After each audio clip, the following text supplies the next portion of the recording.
நம்ம இந்தியாவில் ஐபிஎல் 2024 வரப்போகுது. இந்த ஐபிஎல்ல மறக்க முடியாத ஒரு பெரிய சம்பவம் இருக்கு.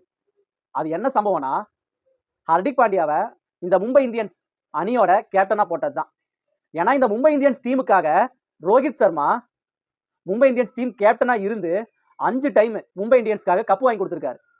ஆனா அந்த ரோஹித் சர்மாவே இனிமேல் நீ மும்பை இந்தியன்ஸ் கேப்டனா இருக்க தகுதியே இல்லை அப்படின்னு ரோஹித் சர்மாவை தூக்கிட்டு ஹர்திக் பாண்டியாவை மும்பை இந்தியன்ஸ் கேப்டனா போட்டுட்டாங்க. இதுக்கெல்லாம் என்ன காரணம் அப்படின்னா, 2022 குஜராத் டைட்டன்ஸ் அணியோட கேப்டன் யாரு? ஹர்திக் பாண்டியா. அந்த குஜராத் டைட்டன்ஸ் அணி டைட்டில் ஜெயிச்சிருது. 2023 குஜராத் டைட்டன்ஸ் அணியோட கேப்டன் யாரு? ஹர்திக் பாண்டியா. ஃபைனல்ல வந்து ஜெயிக்கிற மாதிரி ஒரு சுச்சுவேஷனுக்கு வந்து சிஎஸ்கேட்ட ஜஸ்ட் மிஸ்ல குஜராத் டைட்டன்ஸ் தோக்குறாங்க. இந்த அளவுக்கு ஒரு டீமை லீட் பண்ற டேலண்ட் ஹர்திக் பாண்டியாவுக்கு இருக்கு. அதனால ஹர்திக் பாண்டியாவை மும்பை இந்தியன்ஸ் அணியோட கேப்டனா போட்டாங்க.